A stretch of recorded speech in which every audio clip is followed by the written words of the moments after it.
Wild Card Weekend in the books. Bring John in, national NFL columnist, Eagle Insider, 97.3 ESPN.com. You can hear him, of course, every day right here on the Boardwalk Honda Hotline. Oh, man, it was a wild card weekend. The Eagles back at practice today. The coordinators speaking today, and also the Eagles back at practice. So we'll get a lot of NFL news and notes and Eagles stuff here with John McMullen on 97.3 ESPN. Johnny Mac, what's happening, my friend?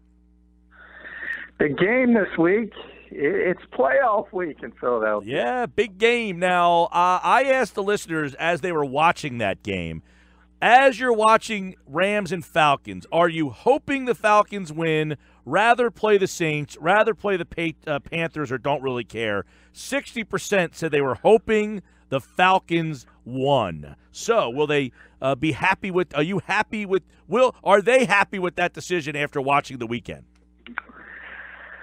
It's a good question. I think so, because I think everyone's afraid of Drew Brees. Look, anytime you talk about the playoffs and fans, to me it seems to always boil down to the quarterback. So obviously you don't want to see the Hall of Famer, and I think that's the way everyone took it. But if I look at a complete team, I don't think this is the best matchup for Philadelphia.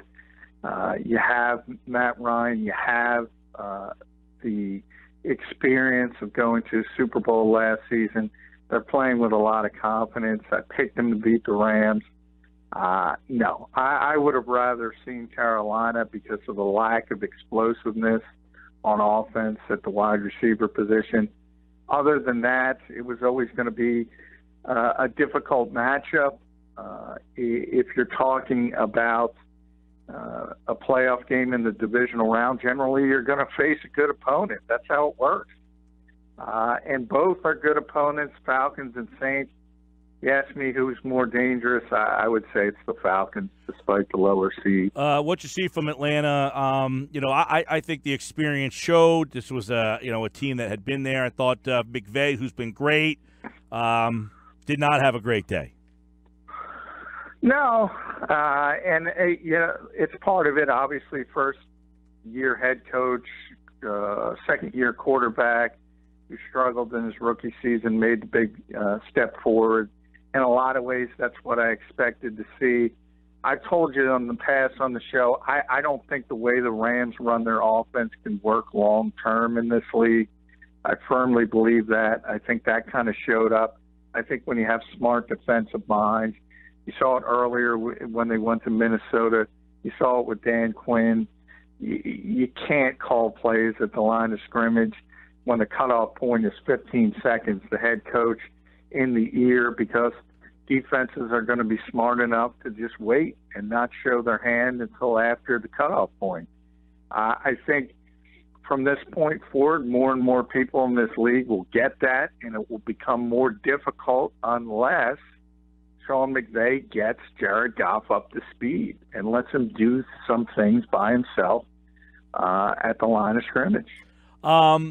This week, they're back. I see you posted at JF McMullen. Follow John on Twitter. He's got video from inside the Eagles locker room today. Chris Long, Jalen Mills. I mean, the defense is going to have to be the star of these playoffs, right? Yeah, no question. And I think the potential is there. They played very well all season at Lincoln Financial Field. I think that will continue. I don't think you have to worry about that aspect of it. I think they will perform well enough to win. All the questions with the Philadelphia Eagles right now, let's be honest, around the quarterback and whether he can perform at a level that can get you by a game like this. And you don't need a star. You need a guy who manages the game, doesn't turn the football over. I think the supporting cast is better for Philadelphia than it is for Atlanta. This is a team that lost 2 games all year. And I said 2 because I don't count the last one. They didn't try to win it. This is a deep football team. This is a well-rounded football team that can beat you in many different ways. but the one question mark is the quarterback. But for those who think it's a lost cause, I kind of chuckle. I mean, in a lot of ways, the bye week, I mean, it's great for the team that gets it, but for the fan base, you get all this analysis, paralysis by analysis, I call it. You get all this hand-wringing. You start overthinking things. And if you talk to people, there's no way the number 1 seed Philadelphia Eagles can beat the number 6 seed Atlanta Falcons. And for that matter, you're hearing the same thing coming out of the Vikings fan base. How could they possibly beat the Hall of Fame quarterback? Well, I joked on Twitter. The Eagles are going to show up on Saturday, and the Vikings, they're going to show up on Sunday, and both teams are very comfortable in the positions they're in. John, the Eagles and Falcons played last year. The Falcons were a Super Bowl team last year. Philly did not make the playoffs, but Philly controlled that game. If you're Doug Peterson, are you watching? Are you taking notes? And another interesting factoid, Ajayi played against the Falcons this year and ran all over them. He had 26 carries for 130 yards in that game for the Dolphins against Atlanta. So if you are Doug Peterson, you've got to be looking at the success in the run game against this team. And not to mention, Gurley was running all over them the other night before McVay decided that wasn't very apropos to hand the ball off. Yeah, I think that's the plan, and I think they've known it's the plan for a while. If you look about what they did with Jay Ajayi as far as resting him all the way back in Week 17, then giving him a day off last week at practice during the bye week to sort of manage his cranky knee, which he has a chronic issue with bone on bone. So they've been trying to get him as healthy as possible, as ready, because I think the role is going to increase. I think they understand the running game becomes more important in January, especially outdoors in Philadelphia, and the fact the Eagles no longer have Carson Wentz, so they have to lean heavier on the running game. And you mentioned Jay had a big game against Atlanta while he's with the Dolphins earlier in the season. I don't know how much you can take out of last season's game because Kyle Shanahan's not there. Steve Sarkisian is. It's a different offense. It's not as dynamic as it was last year. But you can look at the fact that you ran the ball, 40 times against them for 200 yards? Yeah, I mean, if you look at the Falcons defensively, it's the Seattle defense. They brought Dan Quinn over. They play a ton of cover 3. They're very fast. They're very athletic, but their middle linebacker weighs 222 pounds. So if you can get your interior linemen to that second level, you can run the football. The question is, can you do it? It's easier said than done. The Falcons rank in the top 10 in rush defense, so it's not like they're terrible. But it is something they're susceptible at times because they're like a lot of teams, by the way. That's the way the NFL is going with these undersized linebackers because you need them in coverage. And if you have guys who can run like that, well, you can pound them. Well, and the one thing, the Eagles can take advantage. John, you mentioned their top 10 rushing, but defense, but they do give up 4.5 yards a carry. So, I mean, it's evident that you can get yards on them. I mean, maybe they're top 10 because, teams don't run on you or because you're behind or in the lead or whatever, the circumstances may be. But they do give up 4.5 yards per carry. I thought that's a pretty telling number that there are yards to be had. Obviously, last week, Gurley, they get over 100 yards on 14 carries. Ajayi ran for 130 against them earlier this year.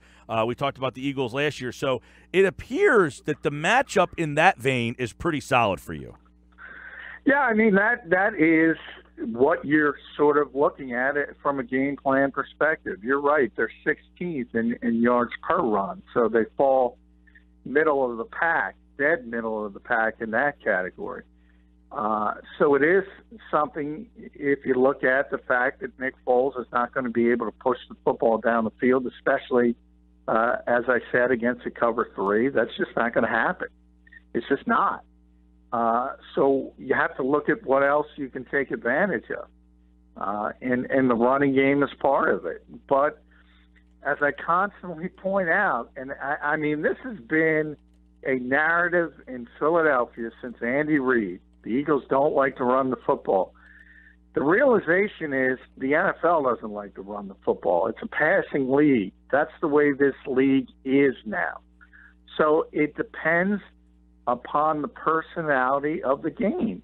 If the Eagles get down 10-0, 14-0, they're going to abandon the running game, and they're probably going to be in trouble. So there's a lot of aspects that go into it. One is you can't let the Falcons get off to a good start offensively.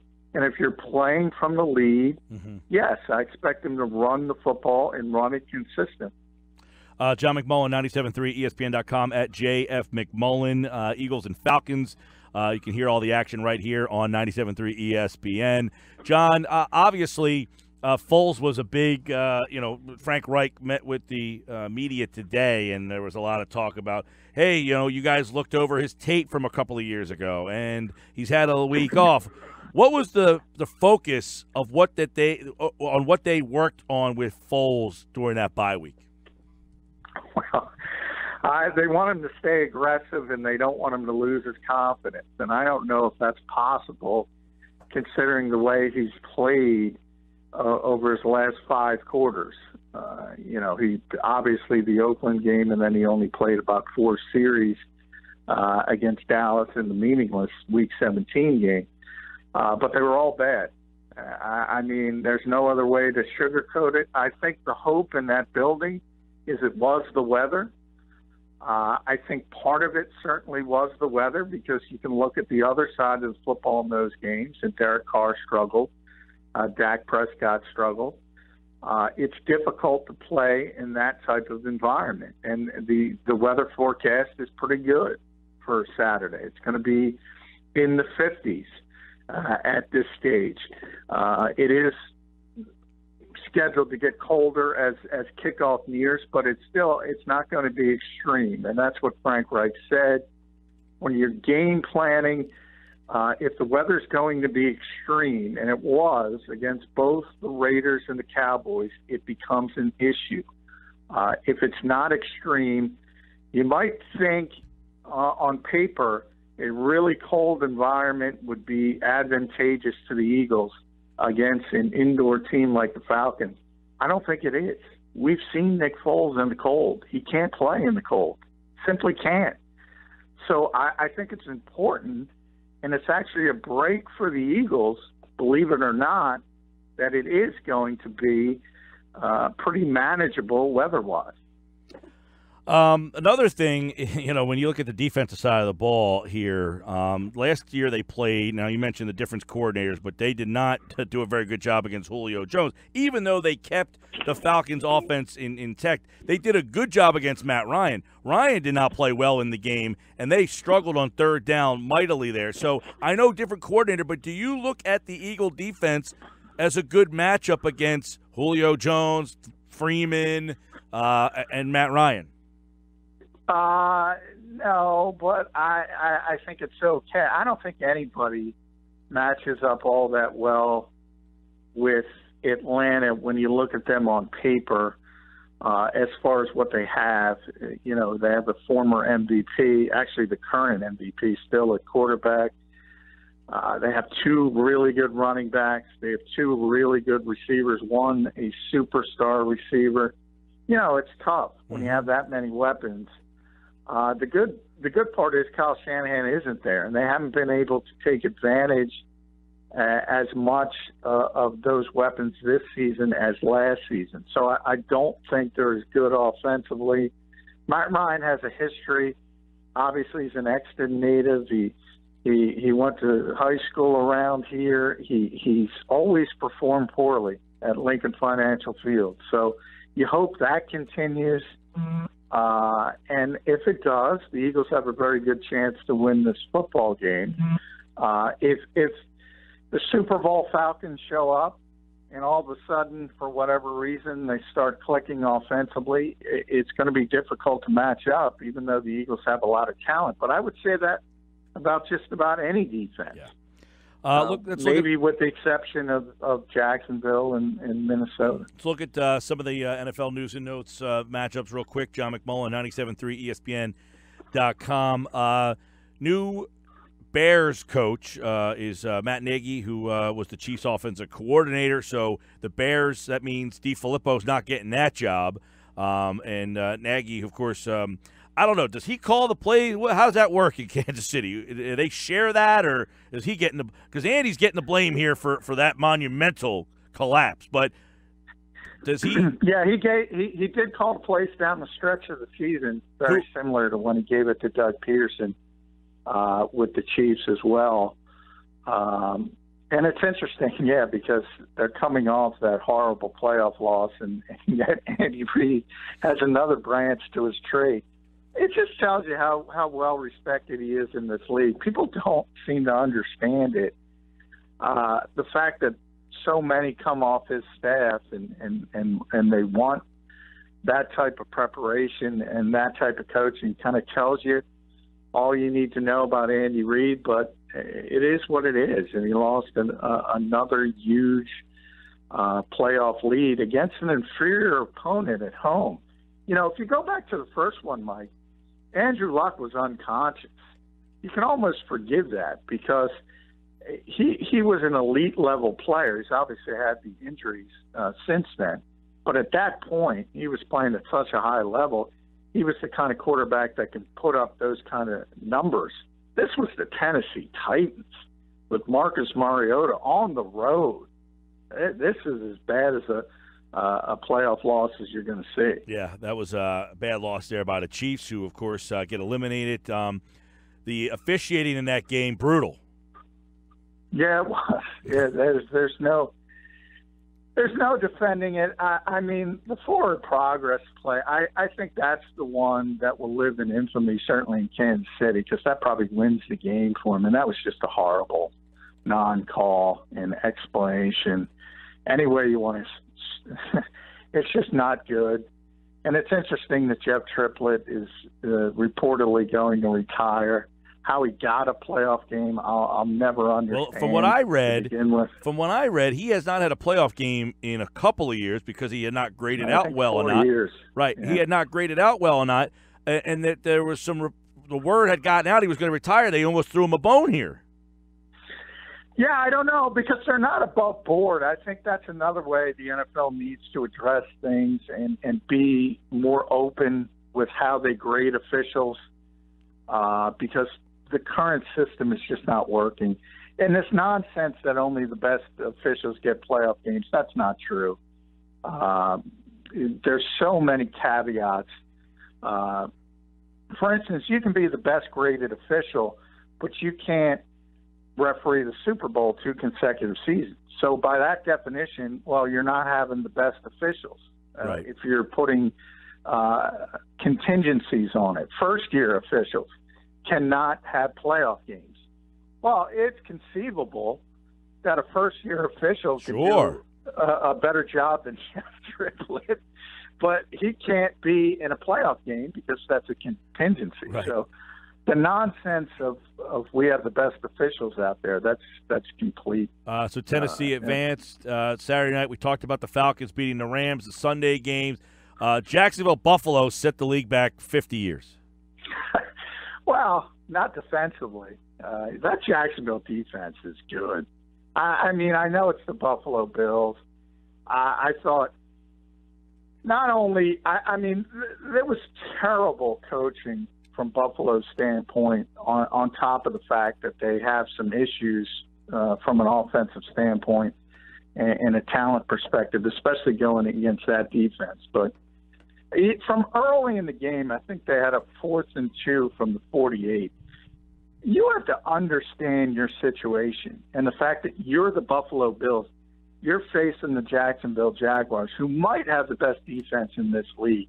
You're not going to have a lot of opportunities to score, and they punt the football, and they just give up. And I think that kind of summed it up. And obviously, people make more out of the Kelvin Benjamin play, and they should just run it and whatever. I mean, that's an execution standpoint. You have to be able to trust your players. and that's obviously Benjamin's fault. He doesn't have to push off, and then you go from second and goal at the 1 if he doesn't. So I don't blame that as much on the coaching staff. But to not be aggressive in the few opportunities you're going to have to score in that game, I think that's just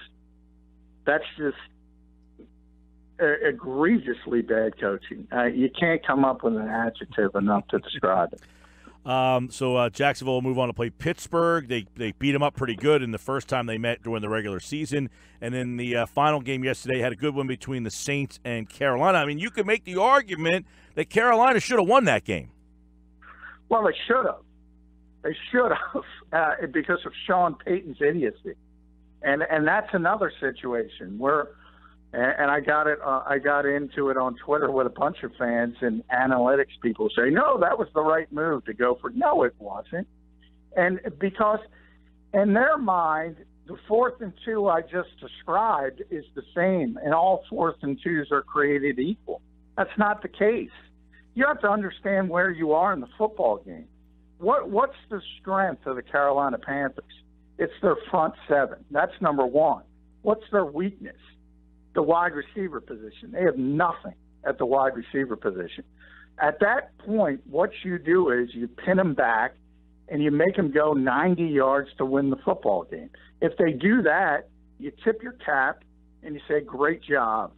But to actually go for it in that situation, and they were helped by so many things.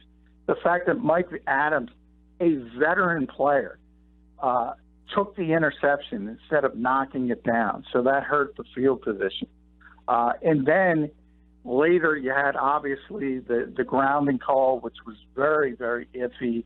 And then people kind of swept this under the rug. Devin Funchess was open and had a chance to grab that pass in the end zone. And for some reason, didn't even make that much of an attempt at it. So I don't know if he didn't track the ball well. They had to drop early, too. I mean, from a kid no one's ever heard of before, but that's part of the problem when you say you don't have any weapons.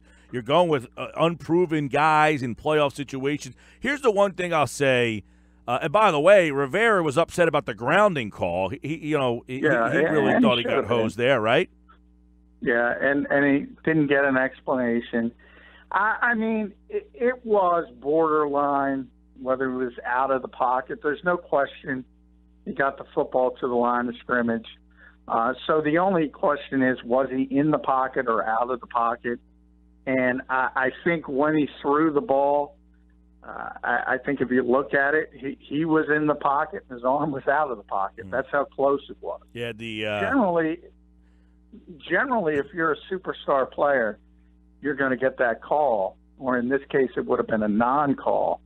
And Carolina didn't get it. It's part of playing on the road, perhaps.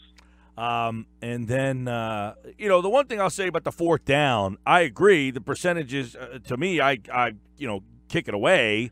But Breeze basically say, look, let's go for it here. And I think he's savvy enough to say, look, I'll just throw it down the field, and some idiot's going to catch the ball, so it's like a punt anyway.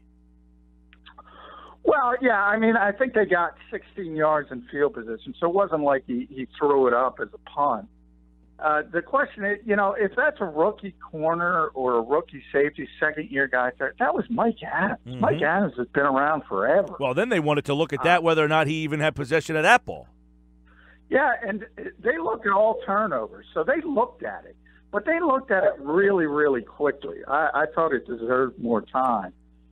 But who knows? I have to look back. I still haven't went back and actually looked at it. But it doesn't even have to be in that situation. If you're that kind of veteran player, you have to understand the game situation. Just knock it down, and you got field position. Yep. And at that point, who knows? You probably go down and win the football game, and Sean Payton is forever branded as a nut. And look, I understand his thought process. It's one play to win the game with a Hall of Fame quarterback. I get it. I understand you're putting the football in the hands of your best player to go win it. But I think you also have to look at the situation and the fact that the strength of the Carolina Panthers, as I said, is their front seven. The weakness is the fact that Devin Funchess is their best receiver. Are they going to go 90 yards?